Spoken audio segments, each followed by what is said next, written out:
let's talk about the causal body. So I'm gonna, now that we've done that healing, I'm going to do a little review of like the latest understandings of what's going on in the causal body, and then we'll move forward from there and probably find some more healings that we can put in from there too.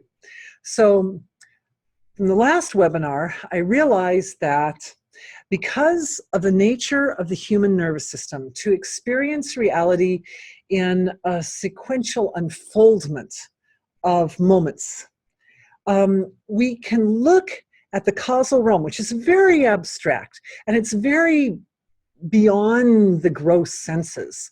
So how do we approach it, and how do we understand it, and how do we navigate it? Well, I found 3 ways as of the last webinar, and that was we can look at the causal field as a field, okay, like a big ocean-like structure that's just sitting against the field or right next to the field of the source of creation, unmanifest, quality-less source of creation. So then there's this field of like pure experience and sensation, you could say, feeling right next to it. And that big ocean can divide into smaller segments and subdivide down so that we have all these different realms that we're working with. So when we're working with relationships, we can find the place where one's individual personality or being joins with the other person. I call those sacred gardens of the heart, right? I've been talking about them for years. So the different kinds of realms and sacred, you can think of, I think of the realms like rooms in a house, right? That there are different laws of nature. There's a room for sleeping and a room for cooking and a room for cleaning and a room for watching videos and stuff. There's different rooms. And so the rooms have different purposes. So they're kind of like isolated segments of this big causal realm, all the way down to little spaces that sit around each cell in your body or each molecule in your body or something like that. The energy space around all the form.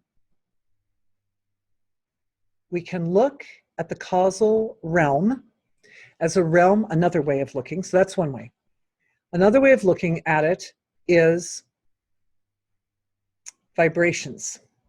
That it's this great, you could think of it like the ocean full of waves, and that each wave is its own unique vibratory form.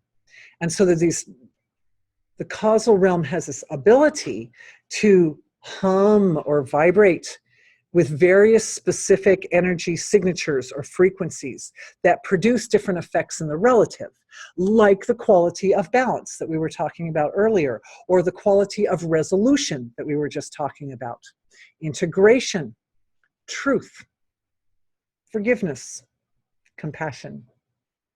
So many different qualities. And those, when we think of compassion, for example, compassion is an emotion, it's a feeling, and it has a vibratory quality. And when the heart is able to fill with compassion, that feeling in the heart affects all the rest of the physiology, and the magnetic field of the heart is so powerful that it will affect everyone in your environment.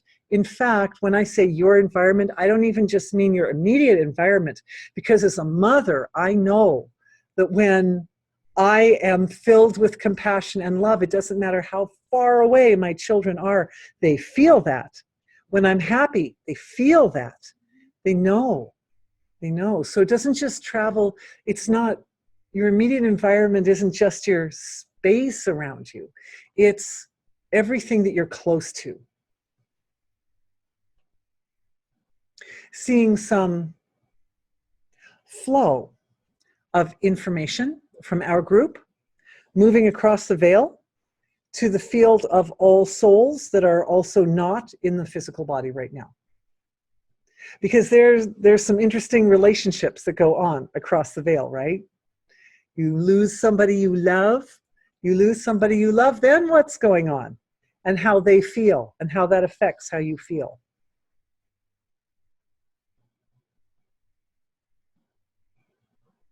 So we're just letting that download come in. Because our heart emanations come through our physical bodies. And our physical bodies are isolated in space-time. So when we produce a feeling of compassion, you or me, that feeling emanates from a specific point in creation. But when a loved one who's not bound by a physical body, yes, this gets into some other stuff I want to talk about, the causal realm. Anyway, when they feel an experience of compassion, that resonation emanates from many points in the web of life at the same time. Because their physiologies aren't isolated in space-time. So they can create a field effect. I mean, we also create a field effect, you and I, but the field effect has a center. It has a kind of a sacred center, which is in the temple of the physiology. Whereas when somebody you love who's passed on does that, there isn't really the same type of sacred center associated with it. It's very interesting. So remember I was saying earlier, when I'm doing healing, I like to put my attention, and then what I experience is reflected off of this physiology. When we're having an interaction with someone who's passed out of their physiology, so they're not bound by space-time, what happens is our love, like I use my father, because he's not alive anymore. So my love radiates to him from a specific point in space-time, and it reflects off of his physiology, which is not isolated in space-time. And his love comes back to me from all these points in creation. And then what I experience, this physiology, which is bound in space-time, is the mirror, right? It's the mirror of his experience. So what does it do? This physiology then experiences that love in every little point of the whole physiology. Whereas before, the emanation was coming from the heart area, right?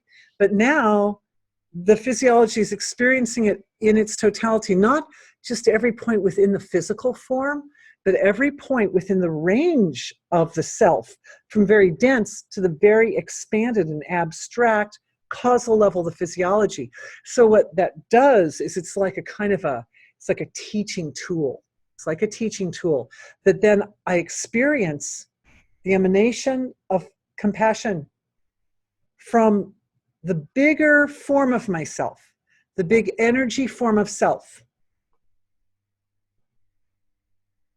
And then the question is, whose compassion is that? It started out here, right? Isolated in the physiology.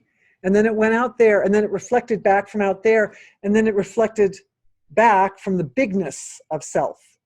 And then the question is there really a separation between my compassion and my Father's compassion? And the answer is no. The sacred garden of the heart, where he and I still have a connection, is just filled with compassion. And it fills with compassion from several perspectives at once. It becomes very powerful and multi-leveled, multifaceted. And what this does, what this realization that's been downloaded, that's been coming through right now about the mechanics of how this happens, is opens the doorway for coordinated efforts between us and our support system. You could think of people who love you as your support system. So between us as individuals and our support system, even across the veil, which has a greater capacity to work at a collective level. Beautiful. You're beautiful. You're beautiful. You're beautiful. There's no way I could have found that on my own. Thank you. Thank you. Thank you. Thank you. Thank you.